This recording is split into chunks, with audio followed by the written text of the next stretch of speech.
Bienvenidos y bienvenidas al podcast de Data Universitaria. Data Universitaria, con la conducción de Facundo Acosta.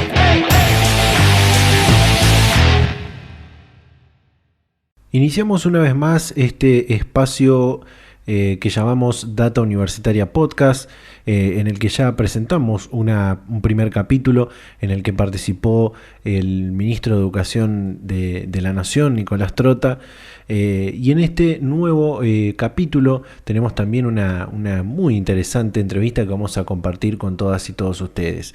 Recordemos que este es un espacio complementario de Data Universitaria. También tenemos nuestro ciclo radial que lanzamos semana a semana, donde ya tenemos 30 programas publicados, que los invitamos a todos y a todas a escucharlos y a compartirlos, que también hay muchas entrevistas y temas interesantes que hemos abordado en estos más de 30 programas. Este es un espacio complementario que lanzamos ya hace algunas semanas atrás. También lanzamos unas entrevistas exclusivas en el canal de YouTube, que se pueden ver en formato audiovisual, con diferentes representantes y referentes de la educación y del sistema universitario. En este nuevo episodio de este Data Universitaria Podcast tenemos una entrevista que realizamos hace algunos días atrás. Hemos tardado un poquito en publicar este podcast, que realizamos hace algunos días atrás con el rector de la Universidad Nacional de Córdoba, con el doctor Hugo Yuri, con quien pudimos hablar de muchísimos temas interesantes, con el rector de la Casa de Trejo, que van desde un balance de lo que fue este año de haber trabajado en el marco de la pandemia del coronavirus, de también el acompañamiento que ha hecho la universidad y cómo han ido acompañando a la región en el marco de esta emergencia.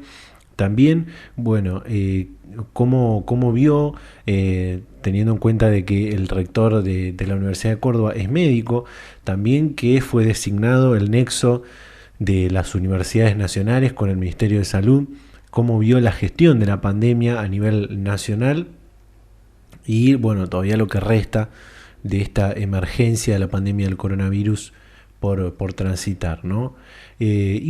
También algunas cuestiones del presupuesto universitario 2021 y algunas observaciones que hizo el rector de la Universidad de Córdoba acerca de esto. Y ¿qué va a pasar con la modalidad de educación en el año 2021? Algo que también está todavía en la agenda de las universidades a debatirse en este fin de año, de cómo va a ser el ingreso 2021, de cómo va a ser la modalidad de cursado en el 2021, de cuándo se va a volver a la presencialidad y demás cuestiones que tienen que ver con esto. Vamos a compartir esta entrevista en este segundo capítulo de Data Universitaria Podcast con el rector de la Universidad Nacional de Córdoba, Hugo Yuri. Compartimos. Data Universitaria. Información, comentarios, entrevistas, investigaciones, todo lo que te interesa saber del mundo universitario. Ya que llegamos a esta parte del año, a esta etapa donde estamos finalizando ya este año 2020, donde, en las instituciones, en lo personal, predominan los balances, las reflexiones de lo realizado. También, en este año tan particular, donde seguramente la agenda fue intentar continuar con las actividades en esta emergencia sanitaria. ¿Pudieron hacer ya el balance de este año? Estamos en eso y me parece que es un continuado. Es muy difícil pensar que a principios de año va a cambiar algo. Nosotros seguimos tratando de, analizando lo que no ha sido bueno en este año, que ha sido una tragedia mundial, y cómo va a seguir y cómo vamos a seguir respondiendo, y qué es lo bueno. Lo bueno es muchas cosas.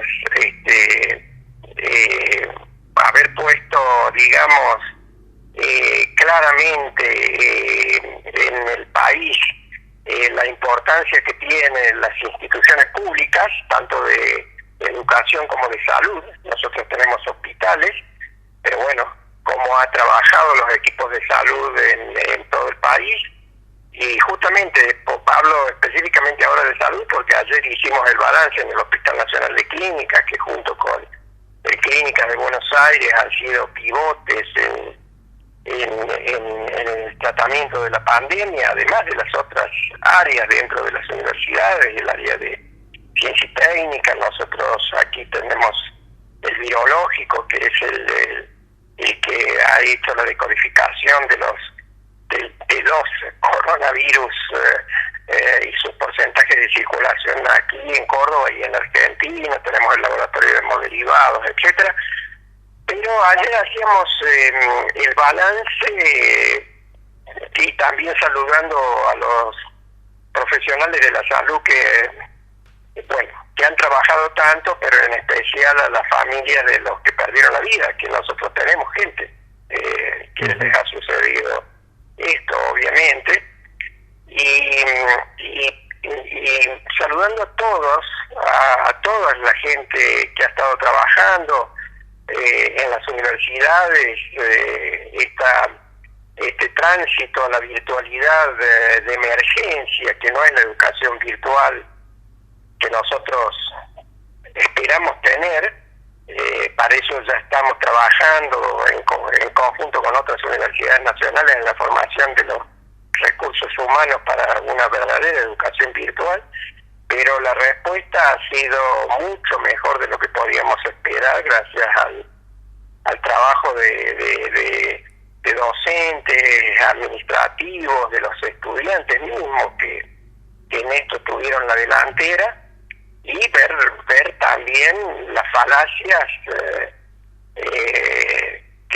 que sabemos que tenemos en América Latina, que es la desigualdad, la enorme desigualdad que ha dejado en evidencia más que nunca la pandemia, de que no es fácil hacer un distanciamiento social en los barrios periféricos de las grandes ciudades, y que no hay conectividad en todo el país, que tiene que ser un derecho la conectividad, y además es un derecho que abre la puerta, que es la llave para otros derechos como es la educación y la salud, con la teleeducación y la telemedicina, por ejemplo.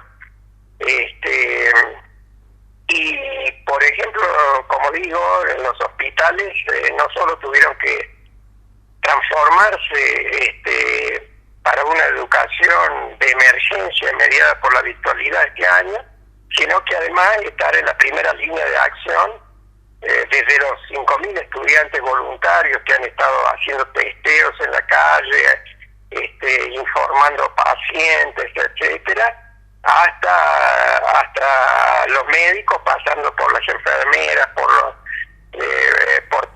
todo el equipo de salud que ha tenido que estar trabajando en eso, y además virtualizando la educación. Y creo que el balance en ese sentido es positivo, nos llega a equilibrar la negatividad que ha tenido este coronavirus en nuestro país, en nuestra América y en el mundo. Hemos sacado muchos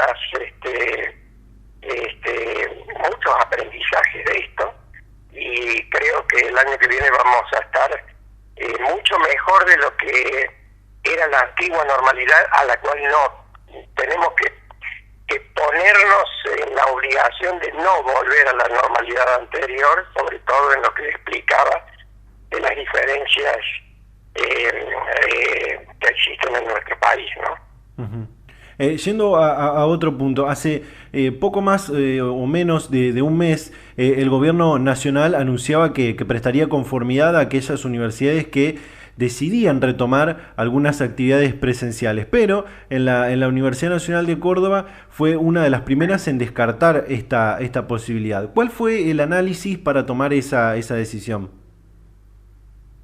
Bueno, como lo dice usted, el Ministerio de Educación de la Nación abrió la posibilidad para que las universidades que pudieran, en las provincias y en las ciudades que se pudieran hacer esas actividades. Estamos hablando de las actividades La pregunta que a mí me hacían era si íbamos a retomar ya las actividades en este mes.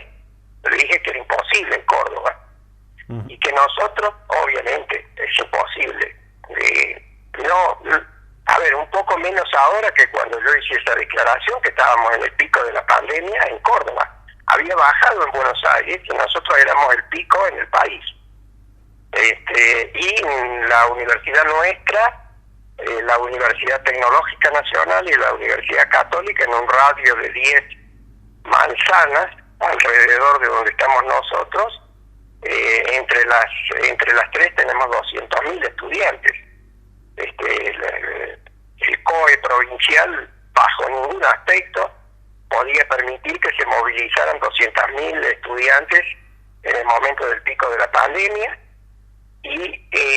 pero nosotros queremos volver lo antes posible. O sea, no era, digamos, de ninguna manera tomar como negativo lo que el ministerio estaba diciendo, que era habilitar, claro. Porque no es lo mismo en la Patagonia, digamos, la Universidad de Comahue, que tiene 16 sedes repartidas en pequeños pueblos de la Patagonia, no sé si eran 16, no sé cuántas sedes, pero muchas sedes, que el centro de la ciudad de Córdoba. Entonces, lo que seguramente era, no íbamos a volver a la presencialidad. Porque claro, también se habla de presencialidad. En algunos momentos, creo que fue Jujuy que dijo, bueno, volvemos a la presencialidad en las aulas. Bueno, ¿dónde? En el secundario, digamos, primario. ¿En dónde? Bueno, en La Puna, todas escuelas en La Puna. Bueno, nosotros también tenemos escuelas acá en las altas cumbres o ese tipo de cosas, pero la gente entiende presencialidad de todos los estudiantes volviendo a sus aulas. No entiende que sean 10 personas en el patio de una escuela de Capital Federal para que vuelvan a tomar contacto entre sí los estudiantes. ¿Se imagina un pizarrón, una maestra al frente y los alumnos tomando clases? Así que nosotros a nuestra sociedad cordobesa le queremos explicar qué significan para nosotros la presencialidad, que es la vuelta de los estudiantes. Nosotros necesitamos presencialidad y podemos tenerla porque tenemos 250.000 metros cubiertos, la mayoría de aulas, a los estudiantes del último año que necesitan hacer algunas actividades presenciales para recibirse. Claro. Pero no podemos volver ahora, y veremos cuándo, a recibir los 35.000 estudiantes de primer año que tendrían que haber empezado presencial este año y los 35.000 que vienen el año que viene. Sí vamos a hacer un blending y creo que nos va a servir para el futuro, y hemos avanzado al menos un lustro, yo diría una década, en el reconocimiento de las herramientas virtuales que nos va a servir para expandir la educación superior a todo el territorio nacional y no para los privilegiados que viven cerca de las instituciones universitarias. Uh-huh. Al principio mencionaba esto de los hospitales universitarios y esta posibilidad que tuvieron de acompañar esta emergencia sanitaria a los hospitales que tienen algunas de las universidades. Y si nos remontamos ya a principios del año 2020, en una sesión del Comité Ejecutivo del Consejo Interuniversitario, lo designaron a usted como el nexo de las universidades estatales con el Ministerio de Salud de la Nación frente a esta emergencia del coronavirus. Teniendo en cuenta eso, ¿cómo analiza un poco más allá la gestión de la pandemia a nivel nacional? Pero yo creo que la gestión de la pandemia a nivel nacional ha sido excelente. Más, nosotros empezamos unos 10 días antes, porque teníamos casos confirmados por nosotros, pero en ese entonces todavía burocráticamente teníamos que mandarlo a Buenos Aires, al Malbrán, para que reconfirmaran los casos, pero lo sabíamos porque era justamente en la facultad que hace los análisis que de ciencias químicas, teníamos casos dentro de la universidad. Y ya llegamos a tener, antes de que se declarara la pandemia, contagios dentro de la misma universidad. Así que eso de que era muy temprano, muy tarde, con el diario del lunes mucha gente puede decir muchas cosas. Claro. Yo creo que en un país en donde tenemos más de 40% de pobreza, que en realidad creo que es mucho más, que hayamos llevado esto entre todos los argentinos, sin tener gente que se muere en la calle o tener contenedores de frío en la puerta de los hospitales o cosas por el estilo, como ha sido desde el primer mundo hasta el tercer mundo, y los avances en el conocimiento médico que se han producido en estos meses, que no es solamente la vacuna, sino medicamentos, manera de tratar a los pacientes. Yo creo que se ha hecho lo mejor posible ante algo desconocido, y lo cual también tenemos que aprender que estas incertezas van a continuar en el siglo XXI, en muchos aspectos. Y en estos aspectos que quizás sí, quizás no tengamos otras pandemias, no sería raro, con el daño ecológico que tenemos, que ahora las especies animales tienen que juntarse entre sí, se transmiten virus. Bueno, es probable que nos pase, pero ya ahora estamos un poco más en alerta, porque desgraciadamente las cosas tienen que pasar para que realmente nos pongamos a trabajar. ¿Cómo es esto de la emergencia de la educación mediada por tecnología? Hace rato que tendríamos que estar trabajando con la virtualidad. Nosotros en el campus virtual teníamos 60.000 alumnos, de los cuales 30.000 eran de muchos otros países al comienzo de la pandemia, y hoy tenemos 370.000 alumnos, con muy poca gente. Y esto ahora queda absolutamente claro que nosotros podemos llegar a todos los trabajadores del país. Claro. Para la reconversión laboral que van a tener, que esa es la otra pandemia, la pérdida de trabajo que va a haber en el mundo. Quiero consultarle por otra cuestión también muy importante para que tiene que ver con la gestión, ¿no? Con cualquier tipo de gestión es muy importante la hoja de ruta, el presupuesto que tiene una gestión para poder realizar sus actividades. Consultarle por el presupuesto universitario que le corresponde a su institución, que como sabemos, bueno, esas partidas son votadas por el SIN e incluidas en el presupuesto de la Administración Nacional, en este caso para el 2021, que bueno, ya fue aprobado por el Congreso hace varias semanas atrás. Y usted hizo una observación muy particular sobre una partida extra para universidades bonaerenses. ¿Qué me puede contar en este sentido? No, yo no dije universidades bonaerenses, ni hice... La gente especula que yo dije universidades de conurbano, al contrario. Hay un acuerdo en el SIN que usualmente lo acordamos, y las discusiones presupuestarias terminan siempre, quizás muchas veces, con algo menos de lo que fue el acuerdo del SIN. Nosotros hicimos un acuerdo en el SIN y esta vez se cumplió. Fue casi el total de la inflación de los 2 últimos años. Recordemos que el año pasado no hubo presupuesto, hubo reconducido el presupuesto. Entonces la inflación fue casi recuperado, así que fue un muy buen presupuesto.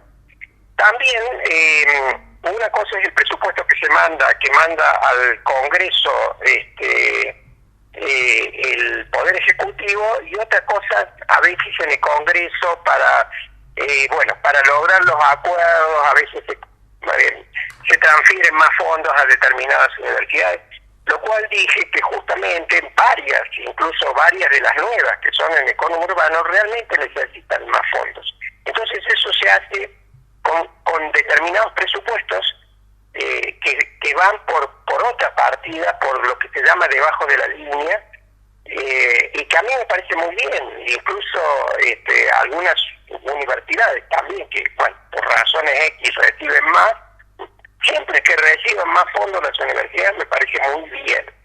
Lo que sucede es que acá hubo un incremento que se puso como si fuera lo de la planilla del SIN. ¿Qué significado tiene eso? A mí me parece bien que esas 16 universidades, que no son necesariamente de conurbano, algunas son de grandes ciudades, que están en la misma condición que la Universidad de Córdoba y de la UBA, que no lo recibimos, pero no me importa, o sea, eso está bien, ellos hicieron un esfuerzo, les fue bien con sus diputados o lo que sea, se lo pusieron. Lo que no tiene que quedar es como precedente, porque nosotros tenemos pautas de distribución históricas y que las discutimos para comentarlas, y como ahora esto se sumó a lo que viene a ser el presupuesto oficial, no lo que nosotros llamamos la planilla B, claro. No quiero que el año que viene quede como un precedente. Nosotros éramos la segunda, porque somos la segunda universidad en tamaño de estudiantes, investigaciones y todo lo demás, y ahora pasamos a tercera. Y entonces eso no es el equilibrio que tienen las universidades en las pautas. Claro. Bueno, nosotros no creíamos, además estábamos en pandemia, si no yo hubiera estado allá en el Congreso de la Nación como estoy todos los años cuando se está votando. El año pasado yo fui presidente del CIN y hice mi alegato por todas las universidades. Pero bueno, como digo, si alguien consigue unos fondos extras sin sacárselo a otro, me parece bárbaro. Lo que no quiero es que el año que viene me la saquen de vuelta a mí, porque esta vez no me lo sacaron, pero si el año que viene los aumentos son con esta nueva, entre comillas, fórmula, que no es la fórmula acordada en el CIN, entonces yo quiero dejar sentado que eso me preocupa, no que hayan recibido. Y no son, como digo, el conurbano bonaerense, donde seguramente estoy hablando de universidades que son de un grupo, no hay divisiones en el CIN, pero sí, bueno, digamos, hay más identificadas con un grupo ideológico unas y otras. Esta 16 es un mix. Uh-huh. Desde el socialismo hasta diferentes sectores peronistas, bueno, está bien. Hay muchísimas que, bueno, sí necesitaban porque son nuevas, entonces las pautas son un poco diferentes. Hay otras universidades que son antiguas y que, bueno, está bueno que reciban más fondos. Yo me quedo conforme con lo que recibí. Lo único que no quiero es que me vayan a cambiar las pautas para los años subsiguientes. Pero, ese es el tema. Sí, pero en línea... Pero nunca hablé de que esto, de que kirchnerita, no kirchnerita, porque le digo, hay de todos, y no son justamente las universidades de conurbano las que nos preocupan con lo que le digo de las pautas de distribución de fondos en las universidades públicas. Pero en líneas generales analiza positivamente esta nueva inversión en educación y en educación universitaria para el año que viene, ¿no? Por supuesto, nos da una gran tranquilidad, sobre todo porque además se ha recuperado el ritmo de las entregas de las partidas a las universidades, que veníamos muy aplazados. Sí. Lo único es recordarle a mis compañeros del CIN de que esto es esa partida extra que se sumó como la frutilla del postre. Bueno, me parece bárbaro como frutilla del postre, pero que no quede como precedente. Uh-huh. Bien. Para ir a cuestiones académicas, y con esto creo ya vamos a ir cerrando, en una entrevista que le hacíamos a mediados de año, más o menos en el mes de julio, nos decía, cuando se vuelva a las clases presenciales, al principio vamos a tener el blending, la mixtura, la combinación entre lo presencial y lo virtual. También lo señaló recién a su momento. ¿Cómo se proyecta esto para el ciclo lectivo 2021 en la Universidad de Córdoba? En la universidad estamos viendo todos los escenarios, porque van cambiando día a día. Hace unos días era fantástico, todos íbamos a estar vacunados y no iba a pasar nada y ya empezábamos. Ahora parece que recién en Estados Unidos van a terminar de vacunar y de considerar de que hay una inmunidad bastante buena para julio del año que viene. Allá en Estados Unidos, donde geopolíticamente tienen más acceso a la vacuna que lo que tenemos nosotros. Entonces nosotros tenemos que prepararnos para todos los escenarios.